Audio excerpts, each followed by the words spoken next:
नमस्कार। भारत का नक्शा जो हम आज देखते हैं वो हमेशा से ऐसा नहीं था। वो लगातार बदलता रहा है और आज हम एक ऐसी ही राज्य की कहानी जानने वाले हैं। एक ऐसा राज्य जिसका जन्म तो बस कुछ ही दशक पहले हुआ, लेकिन जिसकी जड़ें, जिसकी आत्मा हजारों साल पुरानी है। तो चलिए आज मिलकर छत्तीसगढ़ की इस अनसुनी कहानी की परतों को खोलते हैं। तो हमारा सफर कैसा रहेगा? सबसे पहले हम देखेंगे कि इस राज्य का आज का स्वरूप कैसे बना। फिर हम चलेंगे समय में पीछे, इसके प्राचीन इतिहास को टटोलेंगे। ये भी देखेंगे कि सदियों में इसका नक्शा कैसे बदलता गया। और हाँ, इसके नाम के पीछे की कहानी भी बड़ी दिलचस्प है। और आखिर में हम देखेंगे कि आज का छत्तीसगढ़ नंबर्स में यानी आंकड़ों में कैसा दिखता है। तो चलिए शुरू करते हैं। हमारी कहानी की शुरुआत कोई बहुत पुरानी बात नहीं है। ये तो हमारे ही समय की बात है और यही चीज इसे और भी ज्यादा खास बना देती है। साल था 2000 और तारीख थी 1 नवंबर। यही वो दिन था जब छत्तीसगढ़ ने आधिकारिक तौर पर भारत के एक नए राज्य के रूप में जन्म लिया।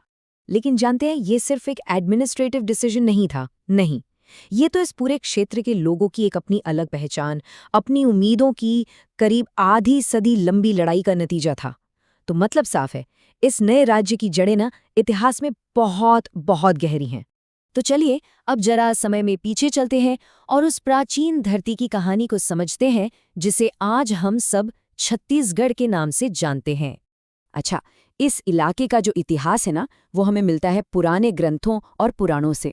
और ये ग्रंथ एक बड़ी दिलचस्प बात बताते हैं। वो ये कि छत्तीसगढ़ की पहचान कोई आज की नहीं है, बल्कि ये तो सदियों पुरानी है, जिसकी अपनी एक पूरी अलग ही कहानी चलती आ रही है। तो पुराने जमाने में पुराणों में, ग्रंथों में इस इलाके को दक्षिणी कोसल के नाम से जाना जाता था। ये जो प्राचीन कोसल साम्राज्य था, ये उसी का दक्षिणी हिस्सा था। और ये नाम इसे रामायण काल जैसे भारत के बहुत बड़े ऐतिहासिक और सांस्कृतिक किस्सों से जोड़ता है। और ये टाइमलाइन देखिए, ये कितनी साफ साफ दिखाती है कि कैसे दक्षिण कोसल से लेकर आज के छत्तीसगढ़ तक की कहानी बिना रुके चलती रही है। और एक मजेदार बात, छत्तीसगढ़ नाम जो आज हम इस्तेमाल करते हैं, इसका जिक्र भी 8वीं सदी में ही मिलने लगता है। अब देखिए, किसी भी जगह की कहानी उसकी बदलती हुई सरहदों के जिक्र के बिना तो अधूरी ही है। तो चलिए अब आगे बढ़ते हैं और देखते हैं कि समय के साथ साथ छत्तीसगढ़ का नक्शा कैसे बनता बिगड़ता रहा।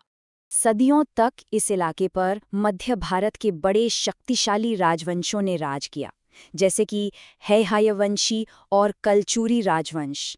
और उनके ज़माने में बिलासपुर ज़िले का जो रतनपुर शहर है, वो एक बहुत बड़ा कल्चरल और पॉलिटिकल सेंटर हुआ करता था।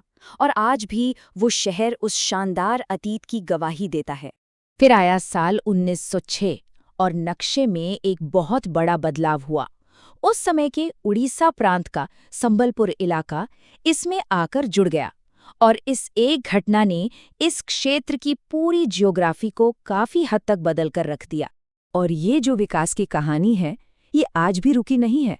जरा सोचिए, 1998 में जब अलग राज्य बनाने की बात चल ही रही थी, तब यहाँ सिर्फ 16 जिले थे।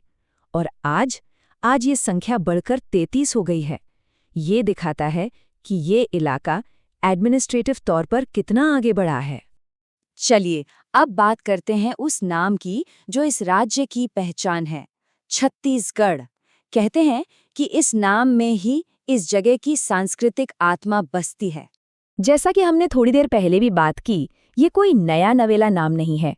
भारत के महान खगोल शास्त्री वराह मिहिर, उन्होंने 8वीं सदी में ही अपनी किताबों में इसका जिक्र किया था।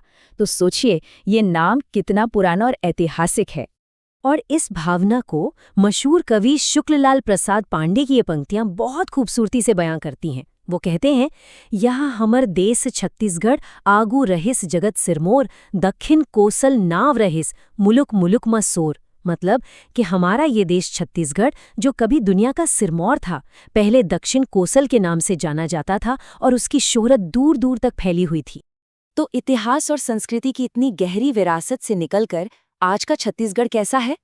चलिए अब कुछ नंबर्स, कुछ आंकड़ों से इसकी आज की तस्वीर को समझने की कोशिश करते हैं। ये राज्य कुल 8,35,000 वर्ग किलोमीटर से भी ज्यादा बड़े इलाके में फैला हुआ है। अंदाजा लगाने के लिए ये समझिए कि ये लगभग ग्रीस देश के बराबर का एरिया है। और आबादी 2011 के सेंसस के हिसाब से यहाँ 2.5 करोड़ से ज्यादा लोग रहते थे और अब तो ये आंकड़ा 3 करोड़ के भी पार जा चुका है। ये पूरे ऑस्ट्रेलिया देश की आबादी से भी ज्यादा है। और इतने बड़े इलाके और इतनी बड़ी आबादी को संभालने के लिए आज यहाँ प्रशासनिक तौर पर कुल 33 जिले हैं।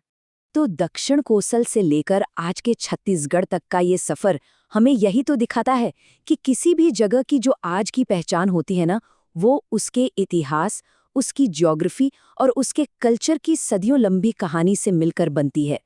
और ये बात एक सवाल छोड़ जाती है कि किसी भी क्षेत्र का सदियों पुराना अतीत आज उसकी पहचान को आखिर कैसे गढ़ता है, कैसे आकार देता है।